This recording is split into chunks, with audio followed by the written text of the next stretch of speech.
You grow up in a place where doctors don't stay, a rural town hours from the nearest city. One clinic, one aging physician who drinks too much and leaves too often. When he's gone, people wait. Sometimes they get better, sometimes they don't. Your mother doesn't believe in waiting. She teaches you how to clean wounds with boiled water, how to stitch fabric when clothes tear. Same idea, she says, guiding your hands through thread and needle. You're 10 the first time you help her wrap a man's arm after a farming accident. You don't faint, you don't panic, you focus. By 12, you know the difference between bleeding that looks bad and bleeding that is bad. By 14, you're reading medical textbooks you don't fully understand, memorizing diagrams the way other kids memorize songs. You leave at 18 on a scholarship. Medical school in the city feels like another planet. Clean halls, bright lights, equipment that actually works. Students who talk about vacations instead of survival. You're not the smartest, not the fastest, but you don't miss details. You study longer, sleep less. You treat every exam like someone's life depends on it, because in your head, it does. You graduate, not top of your class, but close enough to matter. You apply everywhere. Hospitals, clinics, private practices. You get interviews, you don't get hired. They say things like, "We're looking for someone with more experience," or "We've decided to move forward with another candidate." You start to recognize the pattern. Better connections, better names, better backgrounds. You go back home. Same clinic, same broken equipment, same waiting patients. This time, you're the one in the chair. You work 12-hour days for a salary that barely covers supplies. You reuse gloves when shipments don't arrive. You improvise treatments when the proper medication isn't available. People thank you like you're saving their lives. Sometimes you are. Sometimes you're just delaying the inevitable.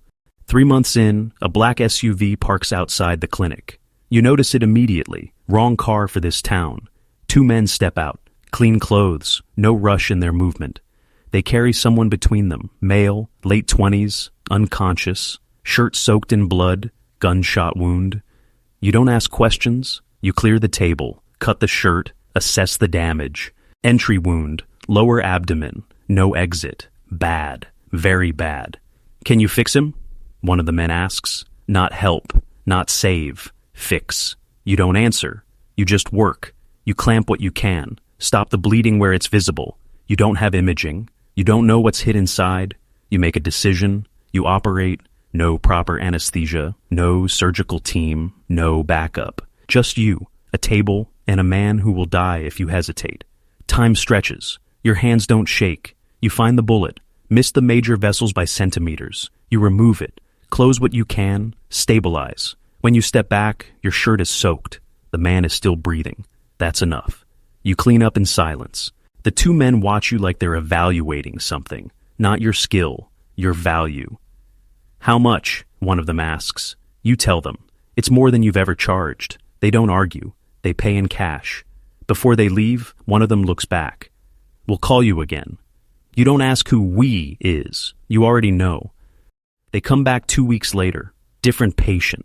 Knife wound this time, then again. Broken ribs, internal bleeding, then again. Bullet, shoulder. Each time, you treat, you stabilize. You don't ask, but you start to understand. These are not accidents. These are not random. This is a system, and you're becoming part of it. The money changes things. New equipment arrives at your clinic, paid for in cash. No paperwork, no questions. You stop reusing gloves. You start having the right medications. Your patients get better outcomes. Your reputation grows. People say you're the best doctor the town has ever had. They're right. They're just wrong about why. One night, the SUV doesn't take you to the clinic. It takes you out of town, into the hills.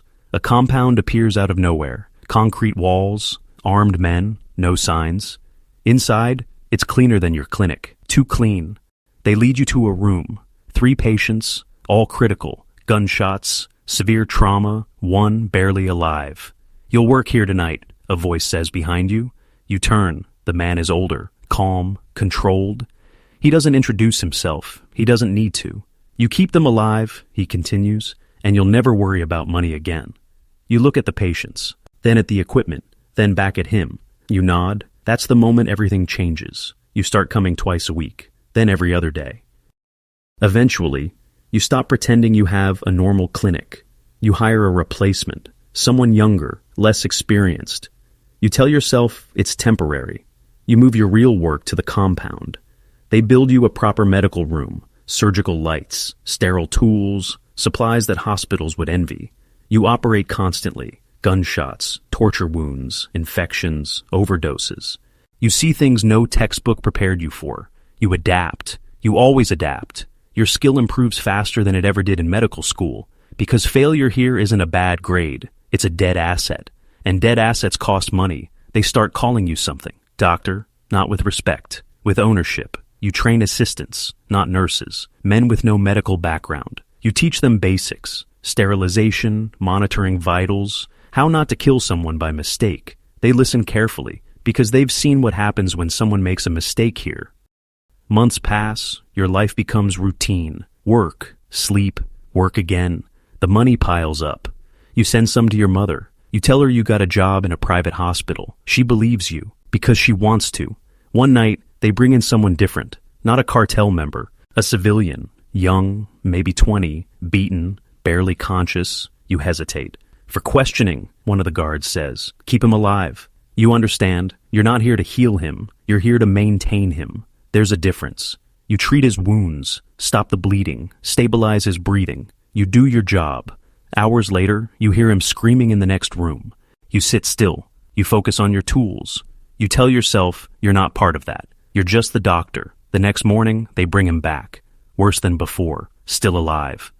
Fix him, they say. You do, again and again. Days pass like this. Each time, he looks at you differently, not with gratitude, with confusion. You're saving him. So, they can break him again. One night, he grabs your wrist. Weak, barely any strength. Why? He whispers. You don't answer. Because you don't have one. That's when it starts to crack. The story you've been telling yourself. That you're helping. That you're separate. That you're just doing your job. It doesn't hold anymore, but you keep working. Because stopping isn't an option. You've seen what happens to people who become problems. A year in, you're indispensable. They don't move without you. Every operation, every conflict, every mistake ends up on your table. You know too much. Locations, faces, patterns. You are the system now. And systems don't let their core parts leave. One night, a high-ranking member comes in. Critical condition. Multiple gunshots. You work for hours, longer than usual. You lose him. Flatline, silence. You step back. You already know what this means. The room feels different, heavier. You turn slowly. The men are watching you, not angry, calculating. You explain. Damage was too severe. Blood loss. Nothing more could be done. They listen. One nods. Clean up, he says. That's it. No punishment, no reaction. That's worse, because it means they're deciding something. Later that night, you're called outside. The same older man stands there, calm as always. You're valuable, he says, but everyone is replaceable. You understand the message, loud and clear. A week later, the same SUV picks you up, but this time, it doesn't go to the compound. It goes somewhere else, a warehouse. Inside, there's a man tied to a chair, alive, barely. You recognize him, a former assistant. He made a mistake, contamination during a procedure. Patient died. You trained him, the older man says, so you'll fix this. You look at the man, then at the tools laid out. Not medical tools, different. You feel it immediately. This isn't about healing, it's about sending a message. You keep him alive, the man continues, no matter what happens. Your hands feel heavier than they ever have. This is the line, the one you told yourself you'd never cross. And now, you're standing on it, with no way back. You step forward, because not stepping forward isn't an option. Hours pass. You do your job perfectly. The man survives, technically. When it's over, you wash your hands longer than necessary. But it doesn't change anything. That's the moment you stop pretending. You're not a doctor anymore. Not in the way you used to understand it. You're something else. Something useful, something necessary, something trapped. Months later, an opportunity appears. Unexpected. A contact. Someone on the outside.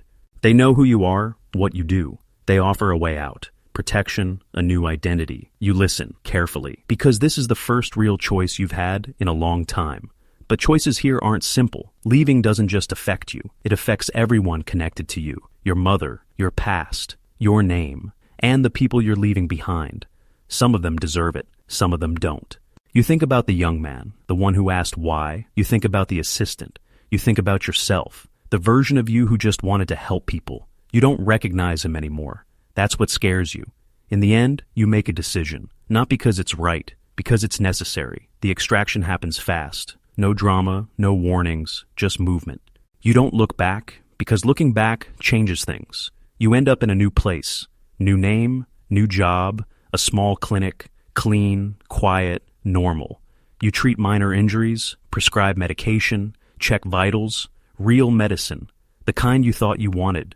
Patients thank you. They smile. They leave healthier than they came in. It should feel right, but it doesn't. Because you know how much more you can do, how much more you've done. Some nights, you sit alone, hands still, mind not. You remember everything, every procedure, every face, every decision. You can't forget it, because it made you who you are now. A doctor who knows exactly how fragile a human body is, and exactly how far it can be pushed without breaking. You still save lives, but now, you understand something you didn't before. Saving a life isn't always the same as doing something good. Sometimes it's just delaying something worse. And sometimes the most dangerous place for a doctor isn't where people are dying. It's where people refuse to let them.